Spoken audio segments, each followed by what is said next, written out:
acaso para vocês produzir literatura infantil é coisa muito fácil?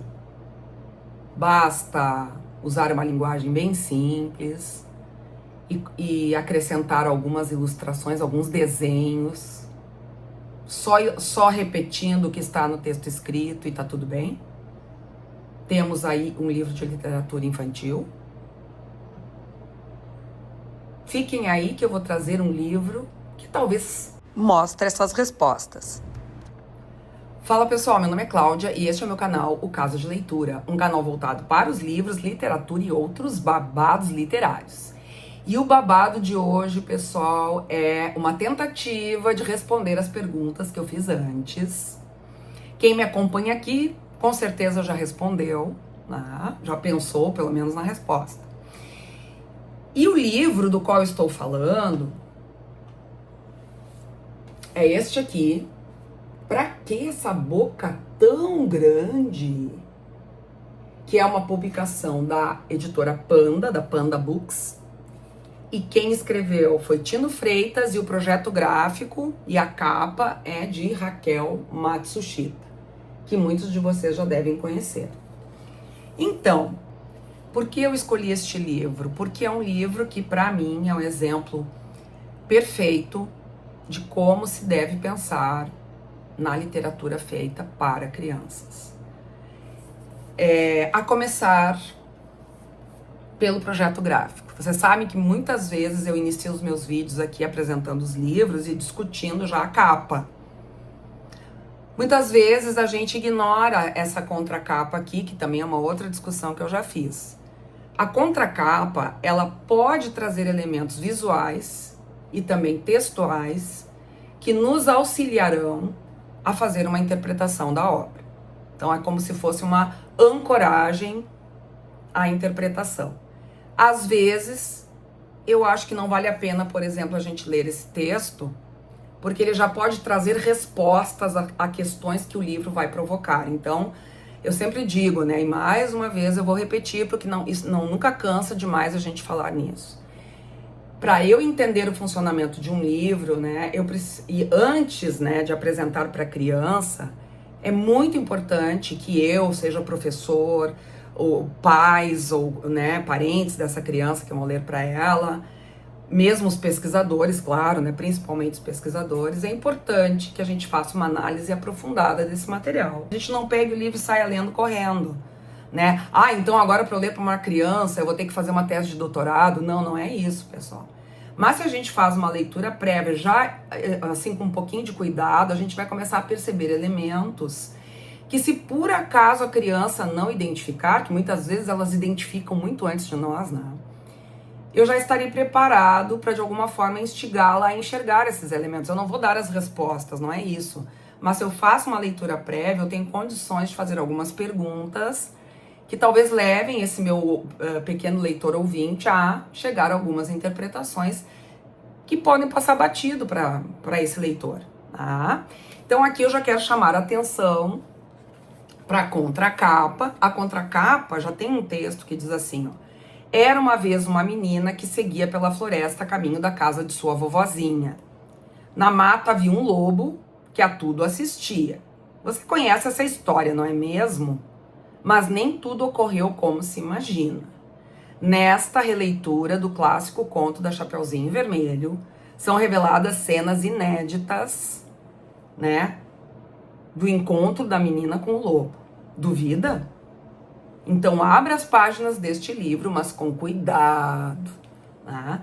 Então assim, ó, a gente já tem, né, alguma coisa aqui, né, alguma informação aqui que, opa, é uma outra história em cima de uma que eu já conheço.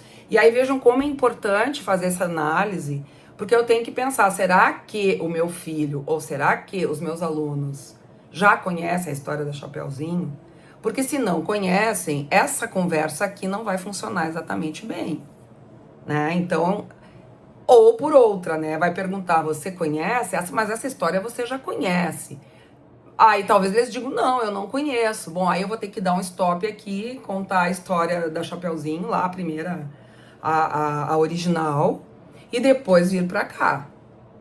Percebe? Então, como há elementos que são importantes, caso eu vá explorar esse texto aqui. E vejam que aqui nós temos uma capitular, né, que é essa letra maiúscula aqui, que tem um estilo diferente desse outro texto aqui. Então nós temos épocas diferentes dialogando. Já aqui, só nesse texto de contracapa eu já tenho elementos para pensar, opa, mas por que essa letra antiga aqui e aqui é um outro tipo, uma outra fonte, né? E o mesmo acontece na capa, no título, né? Para que essa boca tão grande? A palavra boca, escrita também com essas letras que remetem a uma época mais antiga, né? Um tipo de escrita mais antigo. E se a gente abrir capa, quarta capa e orelhas, opa, não tô nem conseguindo segurar, olha que interessante, a gente vai ter uma outra visão, né, dessa capa. Então, a gente tem aqui, né, o tom marrom predominando no fundo. Este vermelho aqui parece uma extensão da capa da Chapeuzinho, mas ao mesmo tempo a gente tem essa ponta aqui, que a gente não sabe se é uma presa ou uma garra, que parece que tá enfiada, assim, enganchada na capa da Chapeuzinho. Mas ao mesmo tempo parece que é o fundo da boca do lobo, se a gente afastar assim, ó. Até porque o marrom tá predominando, que costuma ser a cor com a qual o lobo é representado. Então, olhem só quantos elementos para explorar só na capa e na contracapa, nas orelhas, já para a largada do livro, né? Então, eu posso provocar essa leitura explorando esses elementos. Mas vejam, eu só vou me dar conta disso se eu examinar o livro com esse cuidado todo. Porque eu poderia simplesmente abrir aqui e ignorar esse elemento aqui, esse outro lado. Daria? Daria. Talvez não desembocasse na mesma leitura. E aqui, então, quando a gente vai entrando no livro, a gente vê, então, né, nessa folha de rosto aqui, a gente vai tendo a repetição do título, agora dentro de uma boca, ó, cheia de dentes. O que pode, então, confirmar a hipótese de que ou a Chapeuzinho está dentro da boca do lobo já, ou está prestes a entrar, a gente não sabe. Isso é uma leitura minha, tá, pessoal? Não sei se foi isso, foi exatamente isso que a Raquel Matsushita, que é a ilustradora e o autor, o Tino Freitas, tenham pensado nisso, não sei. Mas é uma leitura minha, então vocês vejam que interessante que talvez uma outra pessoa vá pegar esse material e tenha uma outra leitura. E é aí que a obra literária se mostra, né, revela todo o seu potencial. Quando ela promove, né, essa plurissignificação, né, essa polissemia toda, é sinal de que é uma obra literária, é uma boa obra literária, porque ela enche a gente de perguntas, né, ela provoca, e tem muitos elementos aqui dentro também que vão apontar para outras referências. E aí a gente vai entrando na obra e vejam aqui. A gente tem, então, um braço peludo, umas garras. Então pode ser que essa ponta aqui seja aquela mesma ponta, né, que a gente vê aqui na contracapa, na verdade na orelha aqui, né, perdão. Então talvez seja a própria garra do lobo que eu estou vendo lá na orelha da capa. E ele está segurando um livro antigo. Eu deduzo que é o lobo, né? Eu estou deduzindo, já que é a história da Chapeuzinho. E ele segura um livro antigo aqui, ó. Então a gente já pensa que, opa, mas então peraí, o lobo está segurando um livro, o que ele vai fazer com esse livro? Mas aí a gente pensa lá naquele texto de contracapa, opa, é uma parte da história que não foi contada, que foi escondida lá na original. Será que é essa? Então a gente vai, essas perguntas todas a gente pode ir fazendo, né, para instigar as crianças, os nossos ouvintes a entrarem na história. Então, o que nós vemos aqui? Pelo aspecto, né, desse livro aqui, é o mesmo livro que o lobo estava segurando. Então parece que é ele, né? Ele que vai ler a história, né, para nós.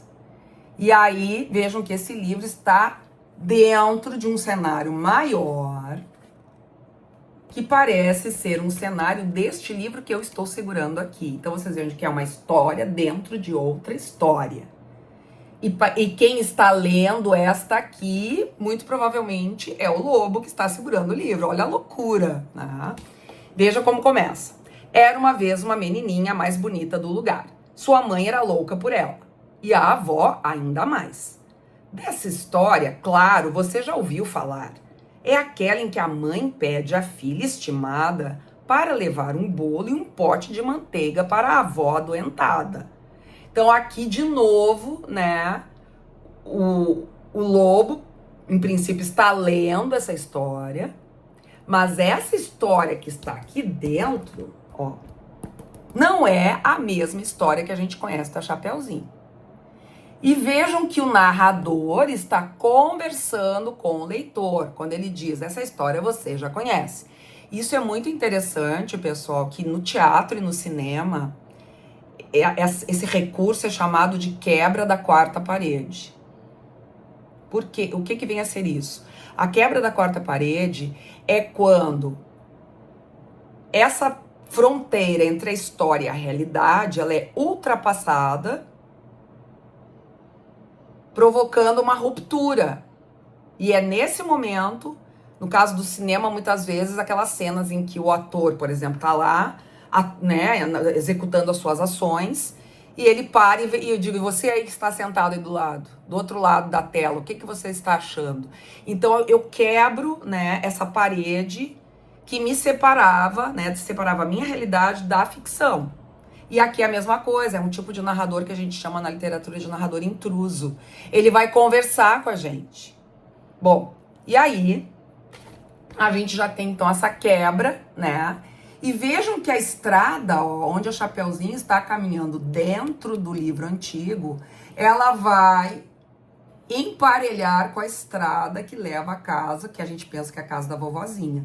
E veja que ali tem um pontinho vermelho, que muito provavelmente representa a Chapeuzinho. Então chega uma hora que a gente já não sabe mais qual é a história. O que está sendo contado neste livro antigo é o que está acontecendo aqui, fora do livro. Ah, então a gente tem uma espécie, né, de narrativa que a gente chama de metadiegética.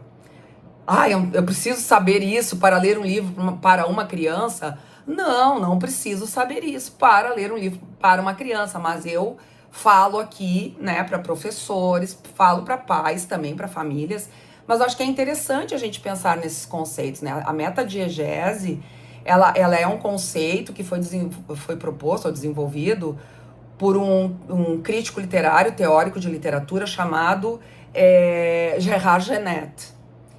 E o que ele propõe? Qual é a discussão? O que vem a ser a metadiegese? É uma história dentro de outra. Então, uma segunda história criada a partir de uma primeira. A primeira seria a diegese e a segunda seria a metadiegese. Então, é uma história em segundo grau. E aqui a gente tem, então, um personagem que é da primeira história, lendo, né? Em princípio é o lobo que está lendo isso aqui. Estaria lendo para quem? Estaria lendo para nós?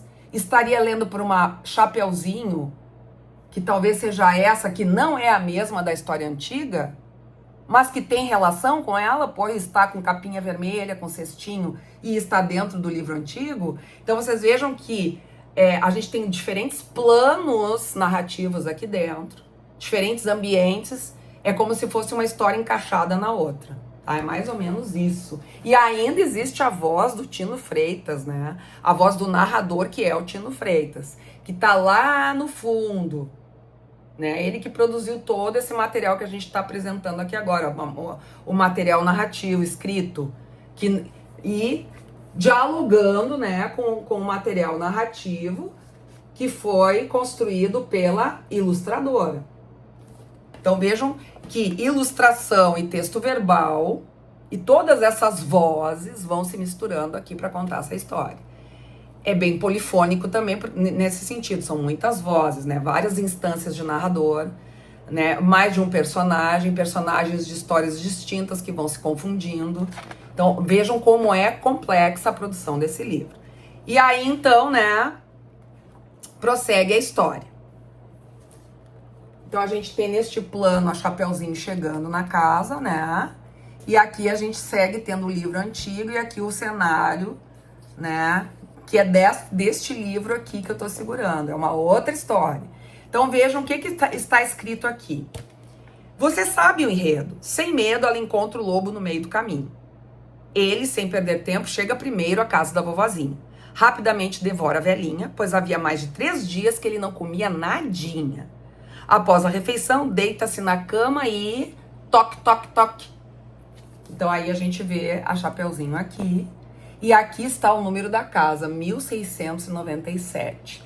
Que é algo que poderia passar batido, mas que ao longo das páginas, eu não vou mostrar tudo para vocês, óbvio, né? Vocês têm que procurar o livro. Mas essa data aqui, eu só vou dar um spoiler, tá? Essa data aqui é a data da publicação da original, que foi publicada por Charles Perrault, foi em 1967, era uma coletânea de histórias folclóricas, né, contos de fada, e foi publicada num livro que nós conhecemos como Contos de Mamãe Ganso.